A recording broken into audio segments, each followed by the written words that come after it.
What's up YouTube, this is Magnus and welcome back to the channel with some more Gran Turismo 7 for the penultimate round for the Exhibition 2 for 2025's Manufacturers Cup, and we are at Autopolis. Now the settings for this race indicated that this was going to be a tire killer, like unlike any other I've seen before.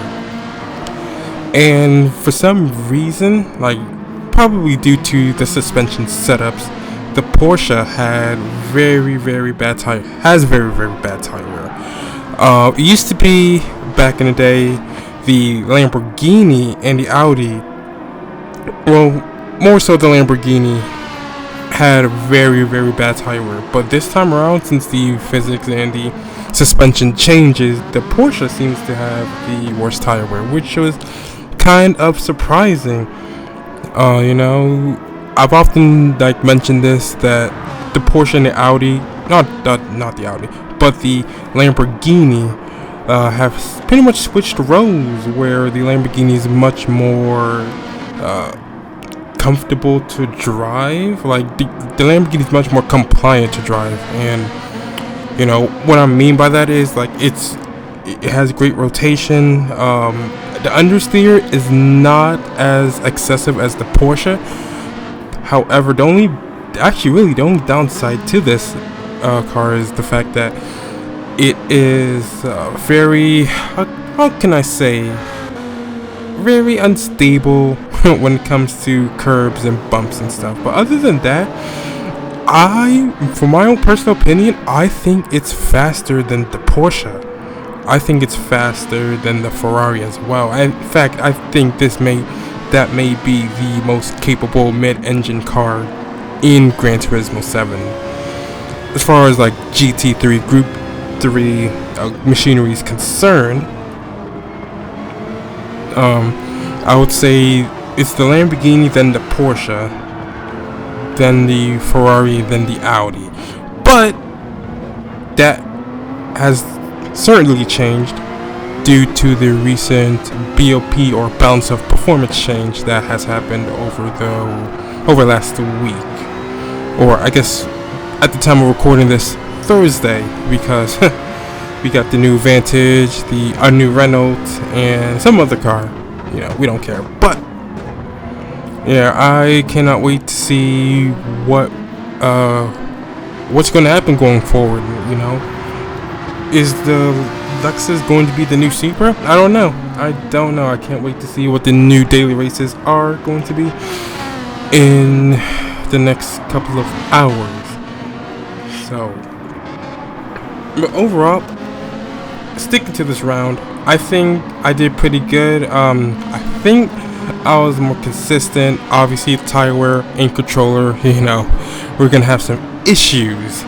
But overall, I think I did a pretty good job. You know, I think I would call this another success for the Porsche.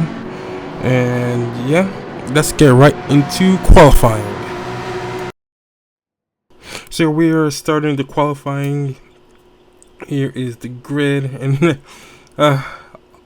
unfortunately, well, not unfortunately, but surprisingly, I am at the bottom. I'm at the bottom of the leaderboard. So, which is something that I honestly never expected, to be honest with you. I thought I was doing really well. There's a points table.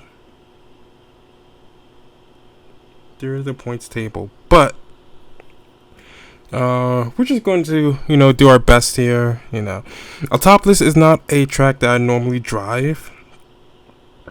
So, it is was quite tricky, but thanks to Hako, Simon, and the Keys track guide, it made it just more easy. It made it just more bearable for me to drive on, because I had no way around this track. I had no idea what I was doing. So I think those key things, those key people, were instrumental in how I was going to do this race today. So here we have it. We have two Ferraris. I might make that three. A couple Porsches, a Supra, I was told because of the high tire wear, high tire wear multiplier. As far as front engine cars, we're gonna have more issues.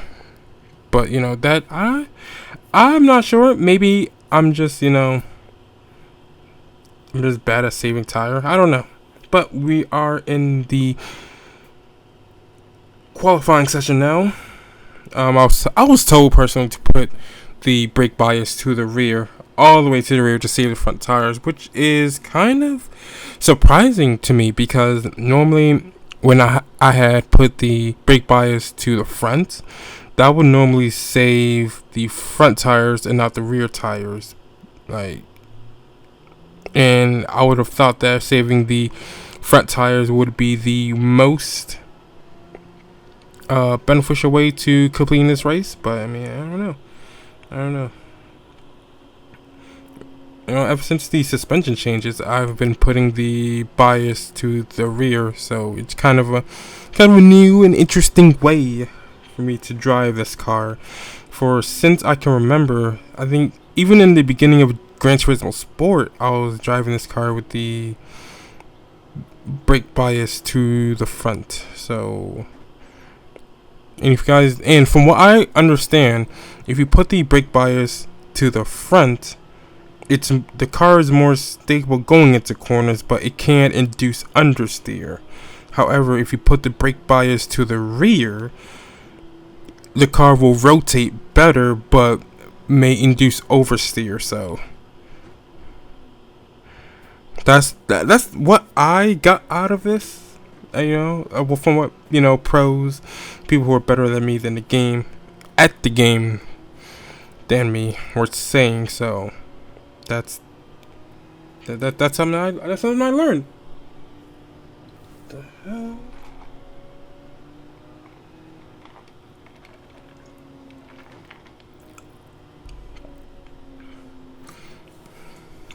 So this track also has a very weird pit entry.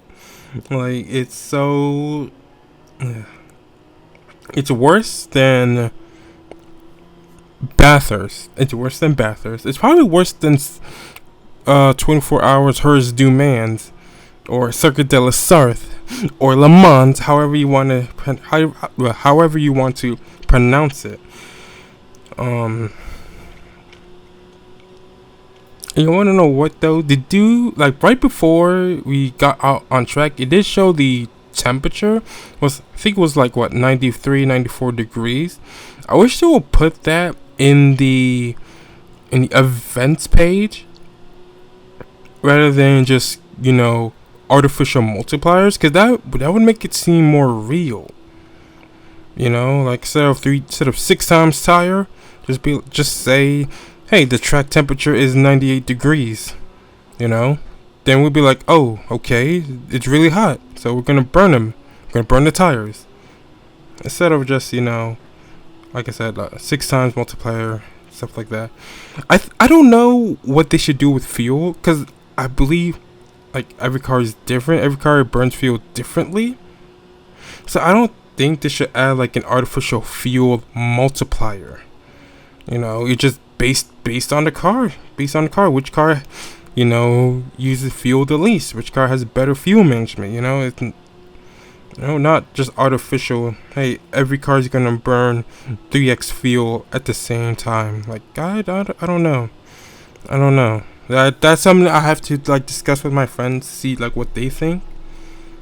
Maybe I'm just blowing it out of proportion, but I don't know. It's something I always wondered. But yeah. So I believe we're on one of our flying laps right now. I think I'm on racing mediums. This track is just something I'm just not used to at all. I didn't even get the fastest lap, so I mean,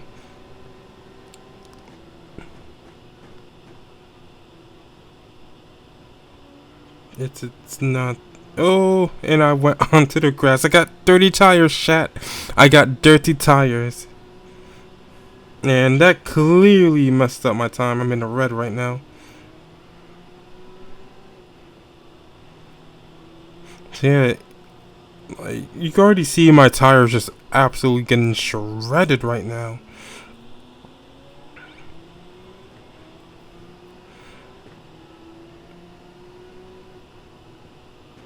Like, we have either Sylvia, the fucking champ, dude. That guy is so fast. Like I can't even like comprehend it. Like I don't. Maybe because I'm just like not consistent enough, and but he's just on it 24/7. So I don't know. I can learn some things or two from him. Yeah. As you can see, my lap is absolutely chalked from the first corner, and I've already lost another position, 4th place.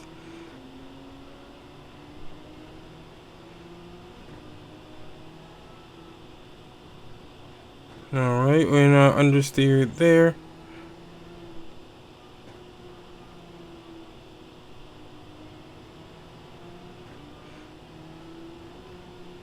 Yeah, I just absolutely plummeted it right here. And I didn't even improve.